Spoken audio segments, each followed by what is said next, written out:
میری منزلیں میرے سامنے میری کو مکتب میں ڈالیے اور ساتھ میں اسکول میں ڈالیے، یا پھر ایسے اسکول قائم کیجیے جس میں کم سے کم 8 کلاس تک اسلامی کتاب نصاب میں شامل ہو، سلیبس میں شامل ہو۔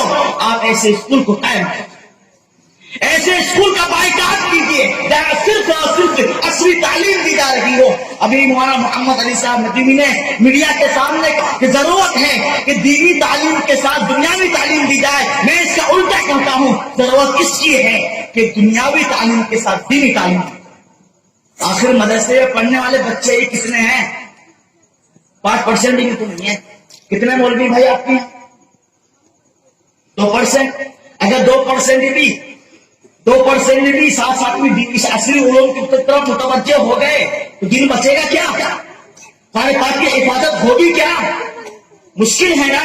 انہیں ادھر لگنے دیجیے۔ ایک جماعت ابو حریرہ جیسی ہونی چاہیے، ایک جماعت ایسی ہونی چاہیے جو ہمیشہ اور ہمیشہ قرآن پاک کی خدمت میں لگا رہے، قرآن پاک کی تحقیقات میں لگا رہے۔ اور جو 98% لوگ اسکولوں میں پڑھ رہے ہیں یا نہیں پڑھ رہے ہیں، انہیں اسکولوں میں ڈالیے، ان کی تعلیم کو سستا کیجیے اور دنیاوی تعلیم کے ساتھ ساتھ دینی تعلیم دیجیے۔ آخر 8 کلاس تک آپ کو اختیار ہے نا، 8 کلاس تک آپ سلیبس میں تبدیلی کر سکتے ہیں نا، اپنے حساب سے کر سکتے ہیں نا۔ جتنا اختیار آپ کو ملا ہے اتنا تو کیجیے نا، ایسے اسکولوں کا بائیکاٹ کیجیے۔ میں یہاں کے ذمہ داروں سے کہتا ہوں، ایسے اسکول تعمیر کیجیے جہاں دنیاوی تعلیم کے ساتھ ساتھ کم از کم 8 کلاس تک دینی کتابیں بھی نصاب میں شامل ہو۔ ایک فور ایپل ہو سکتا ہے تو ایک فور اللہ کیوں نہیں ہو؟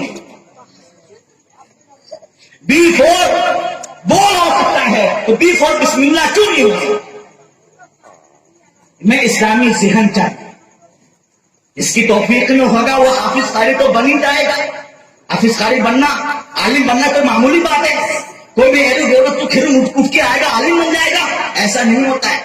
7 پشتوں تک ماں باپ علماء کی خدمت کرتے ہیں، تب جا کے گھر میں عالم پیدا ہوتا ہے۔ سب کے بس کی بات نہیں ہے، مگر اسلامی ذہن پیدا کیجیے، اسکول سے کھولیے اور اسکول سے کے اندر میں دنیاوی تعلیم کے ساتھ ساتھ دینی تعلیم۔ آج یہی ذہن، اسی ذہنیت کو لے کر میں دور دور تک جاتا ہوں، اور انشاءاللہ ایک وقت ایسا آئے گا کہ اسلامی ذہنیت کا ہمارا IAS آفیسر ہوگا، اتنی بڑی گاڑی ہوگی، جب تو وردی کا آئے گا شان جھلکے گی، یہ ہے مسلمان۔ یہ سوچ پیدا کیجیے اور یاد رکھیے، یہ سوچ پیدا کرنا پڑے گا آپ کو۔ اگر آپ نے بڑا نہیں سوچا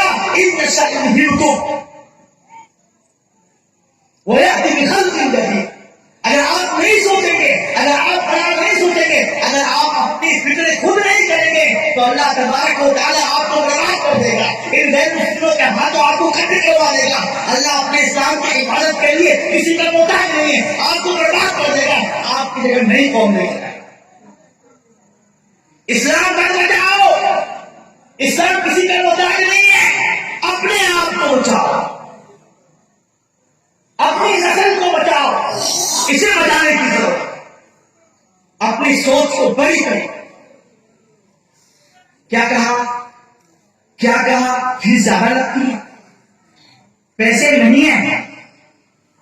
کبھی آپ نے پڑھانے کا سوچا ہے؟ پہلے ہی فیصلہ کر دیا پیسے نہیں ہے، کیسے پڑھا پائیں گے؟ ہم تو غریب ہیں،